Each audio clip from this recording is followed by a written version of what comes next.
이철하 감독님, 강예원 씨, 이상윤 씨, 최진호 씨 입장 부탁드립니다.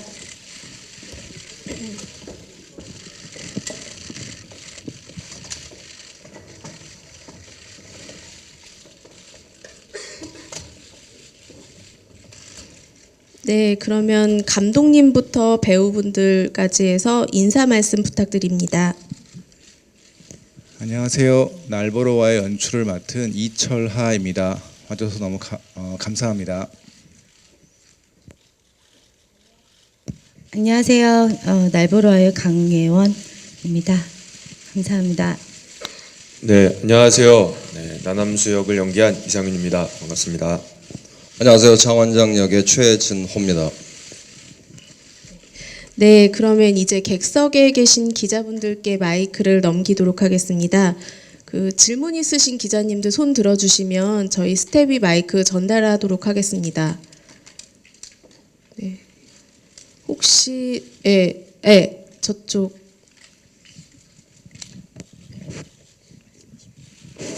네, 뉴스한국의 이슬 기자라고 합니다. 영화 굉장히 잘 봤고요. 감독님께 두 가지 질문을 드리고 싶은데요. 하나는 그 사설 정신병원 내부 실상을 보여주기 위해서 실제 사건을 참고를 많이 하셨다고 알고 있는데 어떤 사건을 참고하셨는지 궁금하고요. 이 영화를 시나리오를 처음 만난 것은 꽤 오래전 일이었어요. 한 3년 4년 된 것 같은데 그때 이제 시나리오를 처음 접하고 사설 정신병원에서 벌어지는 그리고 그 잊혀진 사건들에 대해서 써진 시나리오를 처음 만났습니다. 만나고서 이제 제가 연출을 하게 되면서 이 시나리오를 각색을 할 때 좀 더 구체적인 사건들을 많이 찾아봤어요. 그때 원작을 쓰신 시나리오 작가님은 한 두세 가지의 사건들을 가지고 이 시나리오를 만들었다고 얘기를 들었고요. 저는 좀 더 자료 조사를 통해서 실제로 일어날 수 있는 사건에 대해서 말을 만들고 그 다음에 실제 그 당했던 피해자들을 만나기는 쉽지가 않더라고요. 그래서 이제 사설 정신병원은 아니고 합법적으로 운영을 하고 있는 정신병원 의사 선생님들이죠. 만나서 직접 찾아뵙고 그런 식의 사례들이나 실제 가능한 범위에 대해서 이제 이야기를 나누고 제가 연출 시나리오를 마무리했던 겁니다. 결론적으로 얘기하면 특정 사건을 다루지는 않았습니다. 네. 네, 그러면 다음 질문.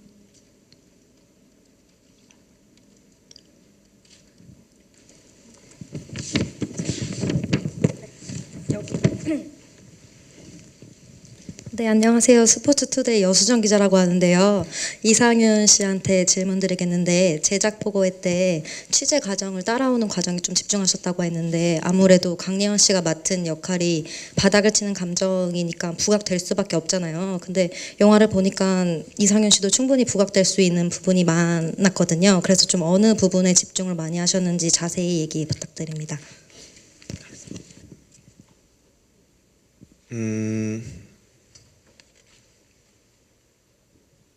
일단 그 수아가 겪었던 일들은 이 영상으로 저희가 확인을 할 수 있잖아요. 네, 그 뒤에 숨겨진 이야기들 또는 그 수아가 그 얘기를 꺼내기 전까지의 과정 이런 부분을 좀 이끌어가고 싶었어요. 네, 그리고 그 과정이 너무 간단하게 안 보였으면 좋겠다는 생각을 했었고요. 그래서 감독님하고 이렇게 논의를 많이 하면서 그러면서 했습니다.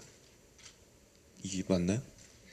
대답. 네, 지금 저희가 이 세 분 모두 지금 영화를 처음 보고 지금 멍해가지고 여러 가지 할 얘기가 너무 많은데 조금 시간을 가지고 얘기하시면은 더 네, 뭐 천천히 하고 싶은 얘기 하셔도 될 것 같습니다. 네. 근데 제가 한 거보다 더 잘 이렇게 뭐랄까 좀 잘 편집을 해주신 것 같아요. 네. 좀 더 그 과정이 조금 더 이렇게 디테일하게 표현이 된 것 같아요. 제가 실제로 그 연기를 했을 당시보다 여러 가지 그 영상들을 이렇게 같이 합쳐 주시면서 네, 그런 부분이 좀 더 살다 보니 그 말씀하신 것처럼 조금 부각이 될 수 있다면 부각이 되지 않았나 네, 그렇게 생각을 합니다. 네, 그러면 답변이 잘 되셨나요? 혹시 다음 질문 있으시면 네, 안녕하세요. 뉴스원스타 유수경인데요. 강예원 씨랑 최진호 씨께 질문 드리겠습니다. 영화가 굉장히 좀 충격적이었는데 연기하시면서도 좀 힘든 부분이 많이 있으셨을 것 같아요. 좀 특별히 신경 쓰신 부분 말씀 부탁드릴게요.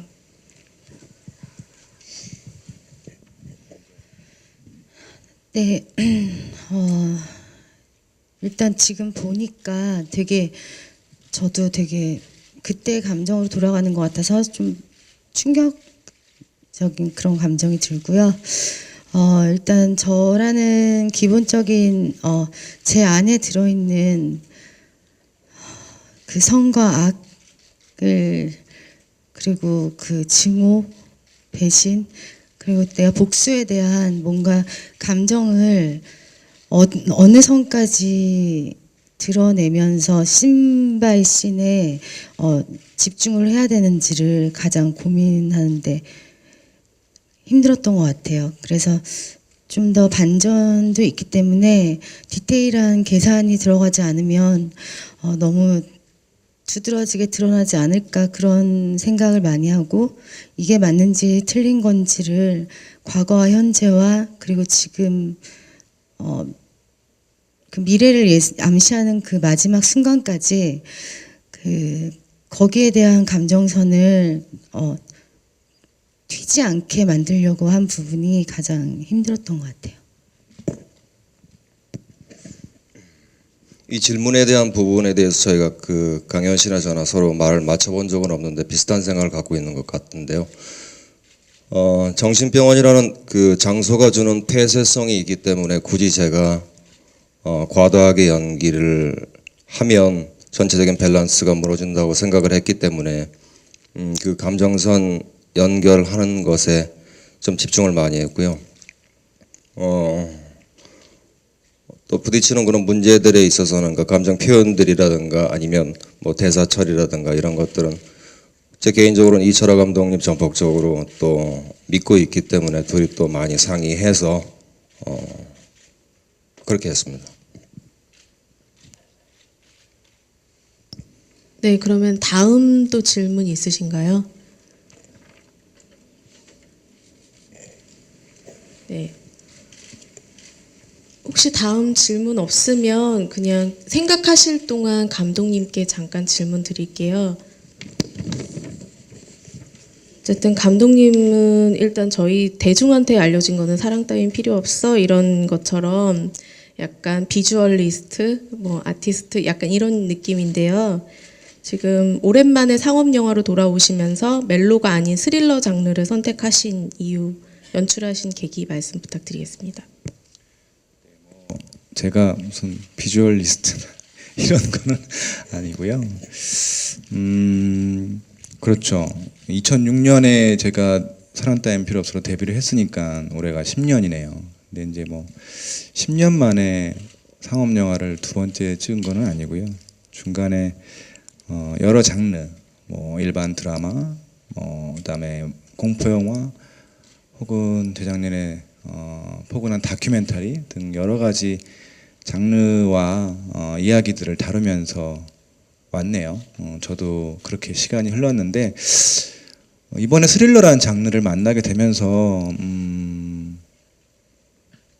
뭐 제가 하고 싶은 이야기였기 때문에 했던 것 같아요. 장르가 스릴러여서는 아니었던 것 같고 이야기에 끌렸어요.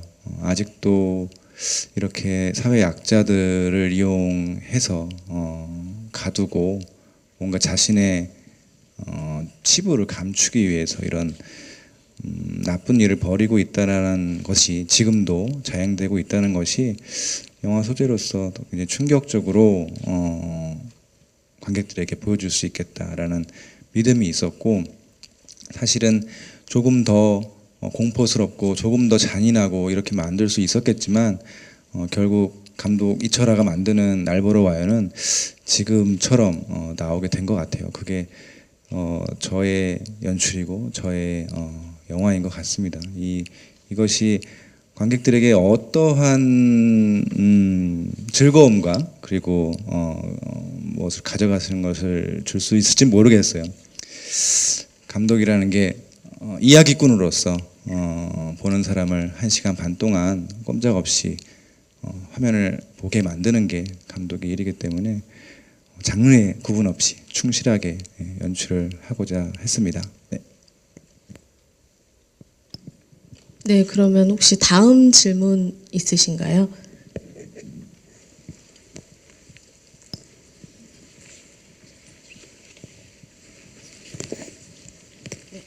네, 질문해 주세요. 예, 오마이뉴스 이선필 기자입니다. 감독님께 질문 드리겠는데요. 아까 그 설명이 좀 부연이 필요한 것 같아요. 이게 어떻게 보면 사적 볼 수도 있고 여러 가지 측면이 있는데요. 그 시스템에서 소외된 자들에 대한 고민 어떻게 하셨는지 궁금합니다. 네, 첫 질문에 대한 대답이 좀 어눌했었죠. 저도. 예,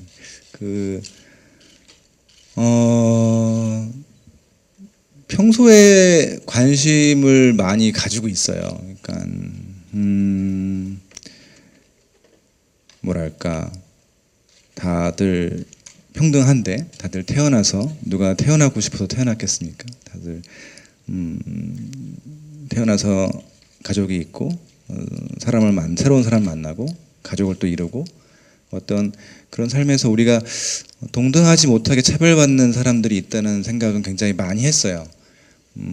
이전에 제가 영화를 준비하고 시나리오를 쓸 때와는 달리 안녕 오케스트라 이후인 것 같아요. 굳이 이제 말씀을 드리자면 그때 많은 분들을 만나고 하면서 아마 제가 조금 변화가 있었던 것 같아요. 그것이 날 보러 가라는 시나리오를 보게 되면서 그냥 이것을 그냥 뭐랄까, 그냥 재밌는 영화, 흥행이 잘 되는 영화 이런 것보다는 수아의 상황, 수아가 왜 아빠를 죽였을 수밖에 없을까? 그리고 왜 그녀의 말을 아무도 들어주지 않았을까? 그녀가 누구한테 얘기하지 않았을까? 왜 우리는 소통을 하지 않는 걸까? 이런 것들이 저의 마음에 조금 다가왔던 것 같아요. 그래서 시나리오를 계속 만지고 더 만지고, 그리고 이 실제 시나리오도 굉장히 길지 않았어요. 짧은 시나리오였고 저도 촬영 현장에서도 최대한 감정을 몰아서 두 배우, 최준호 선배님까지 모든 배우들이 그 집중해서 촬영할 수 있게 찍었고, 1시간 반이라는 시간을 정말 아낌없이 보여주고 싶었어요. 3시간, 4시간 찍어놓고 편집해서 이야기가 설겁게 가는 것보다는 좀 더 꽉꽉 채워넣는 영화를 만들어야지 이것이 제가 처음에 가지고 있던 그 바람에 조금 더 보탬이 되지 않을까 했던 생각이 있습니다. 네. 네, 질문 받겠습니다. 네, 이슈데일리 소준환 기자라고 합니다. 네 분 모두에게 질문드리겠습니다. 그 영화 속 주요 캐릭터들은 어떻게 보면 모두 히스테리한 인물입니다. 물론 그 경도가 다르지만 평온한 인물이 없는 것 같습니다. 그랬을 때 한 인물을 바라보는 것에 있어서 정상과 비정상의 기준이 무엇이라고 생각하시는지 궁금하고요. 더불어 그 극중 캐릭터들을 삼자시켜서 바라봤을 때 어떤 심경이 들었는지 네 분 모두에게 궁금합니다.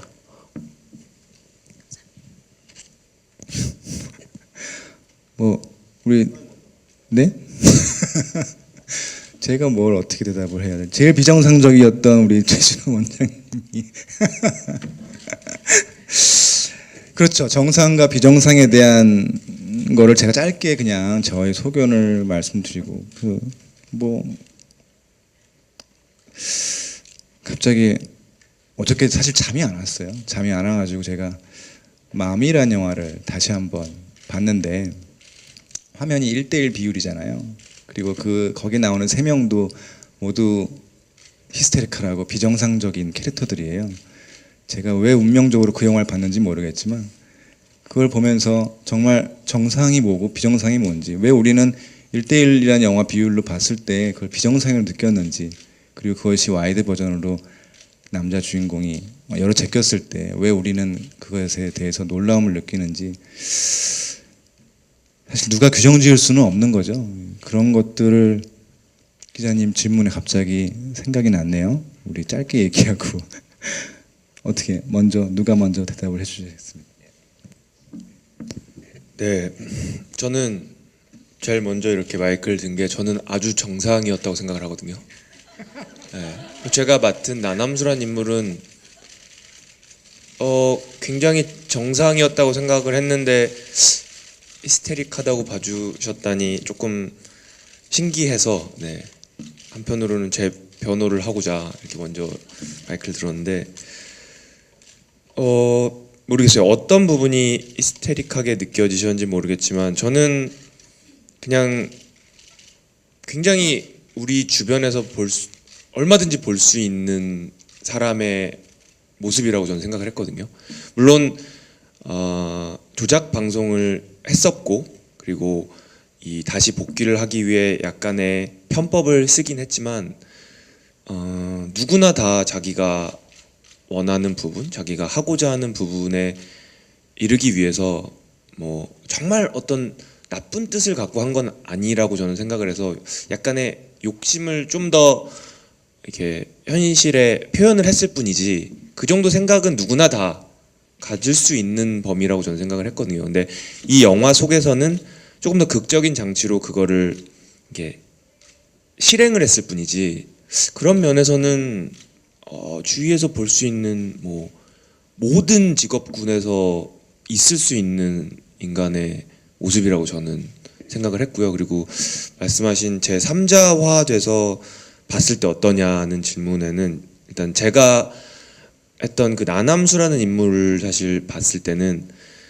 솔직하게는 제 3자화 100% 제 3자화 하지는 못했을 것 같아요. 왜냐하면 제가 연기했던 거고 저 때 어떻게 연기를 했는데 지금 어떻게 보이고, 이 영화 전체 속에서 그 인물이 지금 연기하고 있는 모습이 어떻게 보일지를 이렇게 섞다 보니 100% 3자화 하지는 못하고 주관적인 면이 어쩔 수 없이 들어갔겠지만 그냥 조금 더 이렇게 떨어져서 영화 전체 속에서 그 인물을 봤을 때는 개인적으로는 아쉬움이 좀 많이 보였던 것 같아요. 그러니까 영화를 촬영할 당시보다 아까도 말씀드렸지만 조금 더 여러 가지 것들이 이게 편집적인 부분이나 추가적인 촬영들이 이게 합해지면서 스토리가 조금 더 이게 탄탄해진 것 같아요. 제 인물만을 봤을 때는. 근데 그 부분에 대해서 촬영할 당시에는 조금 제가 인지를 못했던 부분들이 너무 많이 사실 좀 보여서, 네, 그래서 그런 부분을 그때 당시에도 인지를 하고 이렇게 연기했으면 조금 더 그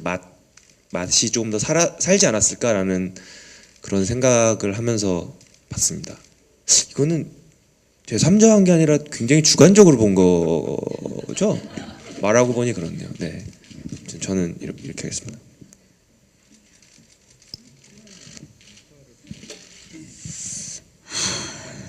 저는 개인적으로 이 역할 안에서 정상과 비정상을 분류를 하자면 상황에 따라서 정상과 비정상은 달라지는 것 같아요.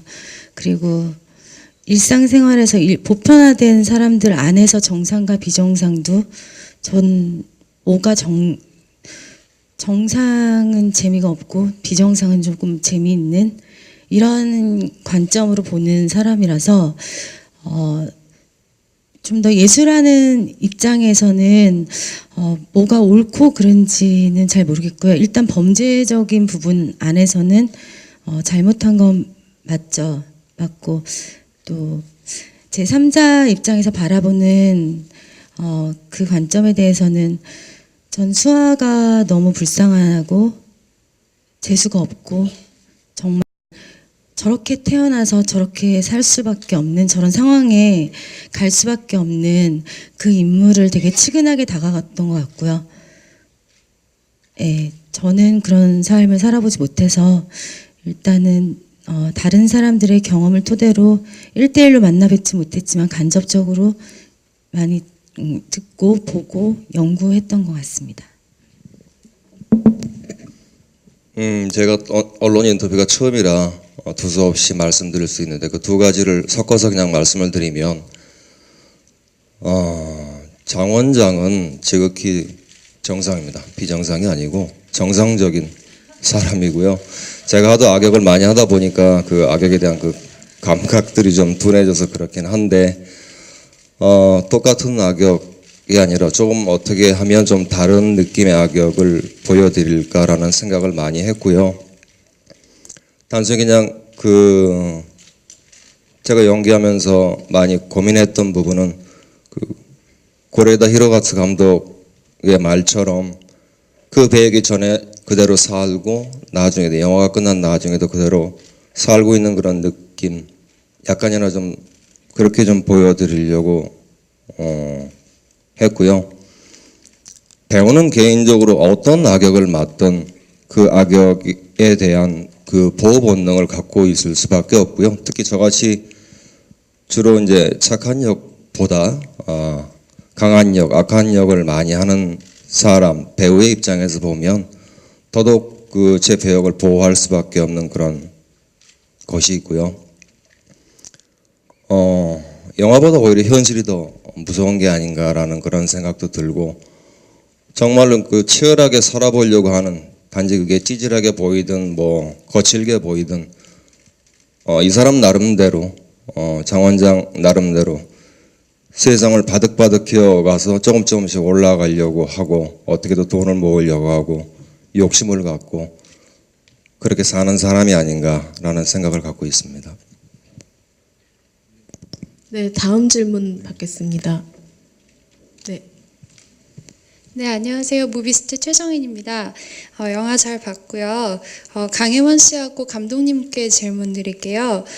강혜원 씨는 이게 첫 번째 스릴러 영화인데 스릴러 영화 출연하신 소감 간단히 여쭙고요. 감독님께는 날 보러 와요로 영화의 제목을 선택하신 이유에 대해서 질문 드리겠습니다. 안 해봤던 장르에 대해서 해볼 수 있다라는 이 기회를 얻은 것만으로도 저는 배우로서 되게 감사하게 생각을 하고 있어요. 그리고 저라는 기존에 해왔던 이미지와 다르게 저를 다른 색깔로 써주신 감독님을 비롯해서 모든 분들께 그저 그냥 감사해서 여기에 제가 조금이나마 제가 연기로서 배우로서 그 능력을 조금이나마 발휘를 못한다면 죄인처럼 살아야 될 것 같은 두려움이 일단 가장 앞섰고요. 그래서 더 제가 잘해내고 싶었고 강수아라는 인물을 정말 숨쉬는 인물로 살리고 싶었던 마음으로 임했는데 기자님들이 잘 봐주시길 부탁드립니다. 네, 원래 제가 처음 시나리오 받았을 땐 이 제목이 아니었어요. 아주 옛날 일이긴 합니다만 그때는 어떤 공간에 대한 의미로 제목이 지어져 있었고요. 저는 이 영화를 시나리오를 생각하고 각색을 하면서 진실 혹은 숨겨진 비밀 이런 의미의 것들을 피상적으로 제목으로 생각하고 있었어요. 근데 둘 다 아니었던 거죠. 둘 다 너무나 좀 직접적인 어떤 본질을 얘기하고자 하는 것 같지가 않고 공간과 진실 너무 추상적인 것 같은 느낌이 들어서 좀 더 수아와 그다음에 나남수에 대한 입장에서 제목을 한번 줘보자라는 생각을 했고요. 그랬을 때 날 보러 와달라는 강수아의 마음과 그다음에 널 보러 가겠다라고 하는 어떤 나남수의 그 두 이야기가 지금 이 영화의 두 축이잖아요. 그래서 날 보러 와요가 그냥 제목으로 정해졌어요. 근데 이제 많은 분들이 아시다시피 살인의 추억 원작의 어떤 날 보러 와요 제목이기도 해서 사실은 고민이 없었던 건 아닙니다만 그래도 이야기 캐릭터들을 너무 잘 이야기하고 영화 엔딩과 그다음에 여러 의미에서 우리 영화에서는 꼭 쓰고 싶은 제목이라는 확신이 들어서 사용하게 되었습니다. 네, 그럼 혹시 이제 마지막 질문, 예.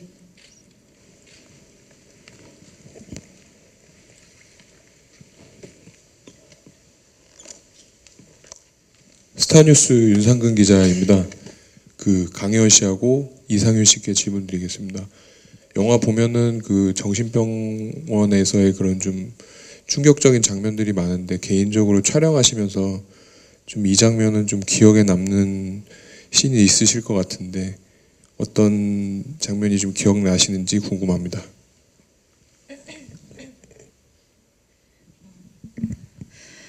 오늘 처음 영화를 보고 기억이 다 나는 것 같아요.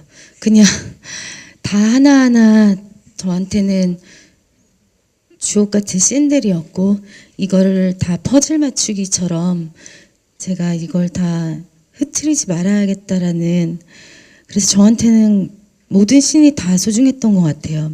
마지막 장면 그 장면까지. 그래서 근데 그 중에서 이제 제가 나남수 PD가 저희 치료 감호소에 찾아왔을 당시에 제가 이제 발작을 하잖아요.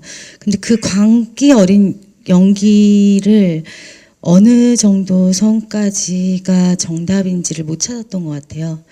그래서 하루 종일 그 씬을 찍으면서 한 번 그 광기 어린 연기를 하면 사실 기운이 하나도 없거든요. 근데 내가 무슨 말을 했는지, 내가 무슨 짓을 한 건지, 거기까지 어떻게 가서 거기서 벽을 두드리고 있는지에 대해서 진짜 이러다가 정말 내가 미치는 건 아닐까라는 생각을 할 정도로 그 씬은 저한테는 가장 기억에 남는 씬인 것 같습니다. 저도 영화 전체로 생각을 했을 때는 그 수아랑 만나는 그 장면들에 이어 마지막에 수아를 집에 데려다 준 후에 그 장면들, 그 부분들이 일단 이 영화를 보시면 알겠지만 강수아라는 인물하고 마주치는 장면이 영화 전반적으로 이렇게 아주 많은 편은 아니거든요. 그래서 마주치는 장면 하나하나가 다 되게 고민스러웠던 것 같아요. 그리고 되게 중요했던 장면인 것 같고, 그리고 질문해주신 정신병원에 관련해서 기억에 남는 장면이 뭐냐라고 물어보신다면 사실 저는 그 과거 정신병원 촬영 장면에는 거의 없었는데 그냥 그 촬영 장소 공간 자체가 기억이 나요.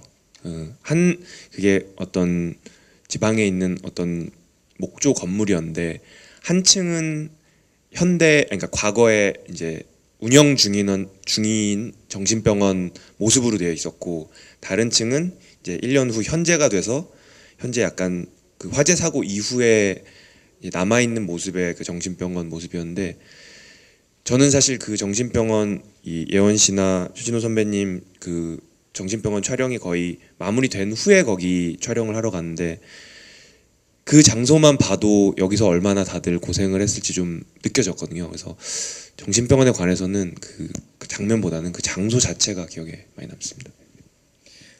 제가 말씀을 한마디만 더 드리면은 굉장히 더운 여름에 한여름에 정말 바람도 안 통하는 목조 건물에서 고생들 해서 찍었던 기억이 나네요. 더웠던 게 기억이 나고요. 예원 씨가 그 힘들었다고 하는 장면, 사실 저도 굉장히 고민을 했던 장면이고 상윤 씨도 마찬가지로 고민을 하고, 말씀드린 대로 한두 번에 그냥 모든 것을 몰아서 집중해서 찍어야 되는 신이었고 정말 하루 종일 그거를 고민하고 찍은 거였는데, 뭐 그렇다고 저희가 하루 만에 그렇게 찍은 건 아니라고 생각을 해요.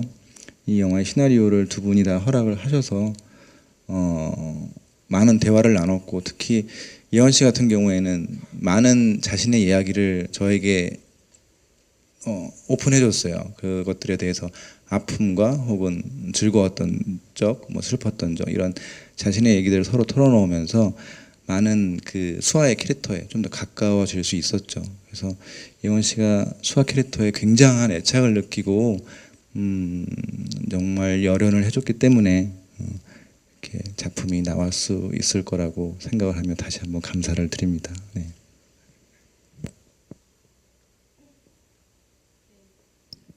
네, 그럼 이제 마지막으로 감독님부터 배우분들 인사 말씀 듣고 마무리하도록 하겠습니다. 우선은 영화에 그러니까 이렇게 공개가 되기 전에 좀 걱정했던 게 있었어요. 그러니까 그냥 너무나 사설 정신병원에 납치되는 사람들에 대한 사회 문제로 부각되는 거 아닌가라는 생각이 들었는데 일단 영화의 재미로 많은 분들이 반전과 재미와 충격과 공포를 느꼈으면 좋겠다는 생각이 들고요. 그 외에 이 영화를 보고 조금 다른 방향으로 본다면은 아까도 말씀드렸지만 아직 우리가 고통받지만 우리에게 얘기를 전하고 있지만 모르고 있는 소통하지 못하는 관계들을 다시 한번 생각했으면 좋겠다 생각하고요. 마지막으로 아직 많은 정신과 그리고 의사 선생님들이 훌륭한 일들을 하고 계세요. 단지 몇몇의 사설 병원에서 이런 돈과 권력과 욕심 때문에 서로의 상처를 주는 일들이 있는데 이것이 전체가 아니고 그리고 그 열심히 일하는 전체 분들한테 누가 되지 않았으면 하는 바람입니다. 이제 일단 영화가 또 스릴러다 보니까 이제 이렇게 기자 시사회 분위기도 좀 묵직한 것 같은데요. 갑자기 드는 생각에 다시 저때로 돌아가고 싶다. 그냥 편안했던 것 같아요. 나름 그 안에서 수화로 그리고 또 그 옷을 입고 돌아다니면서 많이 쫓겨났고요.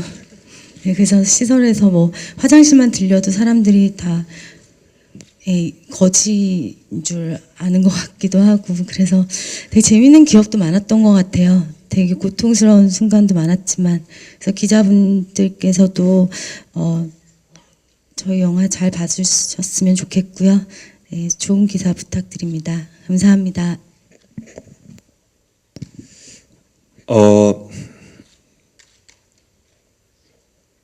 영화를 어떻게 보셨을지 굉장히 궁금해요. 예, 저희는 시나리오를 가지고 정말 마지막에 정말 깜짝 놀랄 수 있게끔 만들려고 노력을 많이 했거든요. 그 예원 씨도 말씀하셨고 최진호 선배님도 말씀하셨고 감독님도 말씀하셨지만 그래서 어떤 게 정답이고 어느 정도까지 해야 되고 어떤 방향으로 가야 되는지를 고민을 많이 했던 거거든요. 그런 단계 블럭이 다 이렇게 결합이 된 이제 완성체가 오늘 공개가 됐는데 저희가 의도했던 것들이 다 전달됐으면 좋겠고 그 의도대로 이루어졌으면 좋겠습니다. 보시는 관객분들이 저희가 기대했던 반응으로 봐주셨으면 하는 소망이 있습니다. 네, 감사합니다. 영화적 의미하고는 조금 별도로 제 개인적으로는 그 의미가 좀 뜻깊은 게 영화를 시작한 지 이제 19년 됐습니다. 97년도에 처음 단역으로 시작했는데 19년 만에 올라와서 겨우 이렇게 기자분들도 뵐 수 있어서 너무 감사하고 행복하고 영화를 평가하는 기준은 여러 가지가 있겠지만 일단 저희가 준비한 할 수 있는 모든 재료를 가지고 열심히 성의 있게 음식을 만들었고요. 드시는 분의 뜻에 따라서 뭐 저희가 어떻게 될지는 모르겠지만 나름 정성을 가지고 만들었습니다. 좋게 봐주셨으면 감사하겠습니다. 네, 이제 기자 간담회는 이것으로 마무리하고요. 이제 포토타임 시작하도록 하겠습니다. 일단 배우분들은 저쪽으로.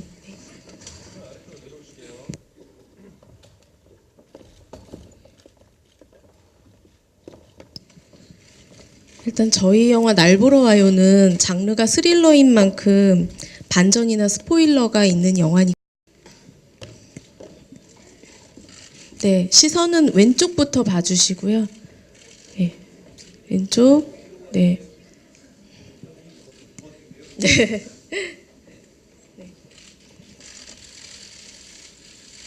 네, 정면 봐주시고요. 천천히 봐주세요.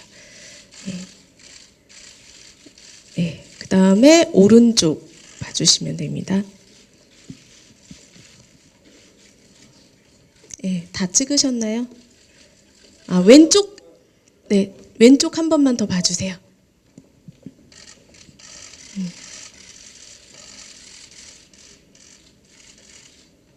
네, 다 찍으셨으면 다음은 이상윤 씨. 아, 예, 예.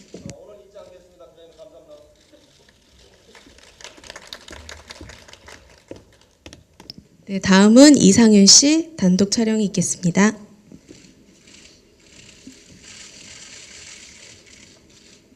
조금 더 뒤로. 예. 예, 왼쪽부터 시선 한번 봐주실게요. 네, 가운데 정면 봐주시고요. 그 다음에 오른쪽 봐주시면 되겠습니다. 네, 충분히 촬영하셨나요? 네네. 그러면 이번에는 강예원 씨 단독 촬영 있겠습니다.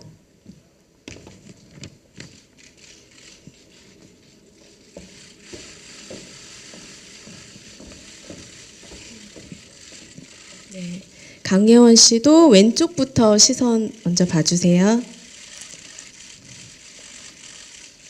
네, 정면 봐주시고요. 네, 오른쪽 봐주시면 되겠습니다. 네, 충분히 하셨나요? 그러면 강예원 씨는 자리에 계시고요. 이상윤 씨 앞으로 나와주셔서요. 두 분 커플 촬영 있겠습니다. 네, 시선은 왼쪽부터 봐주실게요. 네, 정면 봐주시고요. 네, 오른쪽도 봐주시겠습니다.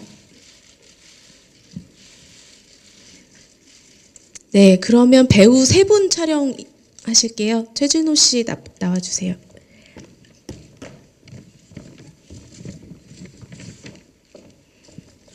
네, 세 분이 왼쪽부터 시선 봐주시고요. 네, 화이팅 포즈 같은 것도 해주셔도 좋을 것 같습니다. 네, 감사합니다. 네, 정면 봐주시고요. 네, 그 다음에 오른쪽도 한번 봐주시겠습니다.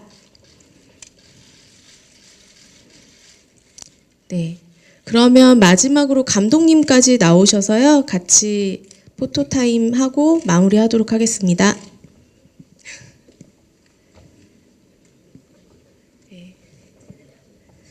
네, 그러면 시선 왼쪽부터 천천히 봐주세요.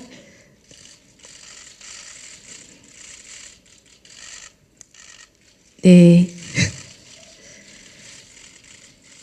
네, 정면도 봐주시고요.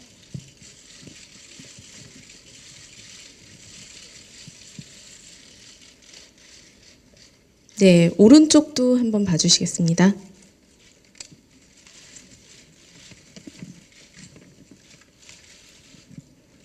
네, 감사합니다. 네, 감사합니다. 네, 그럼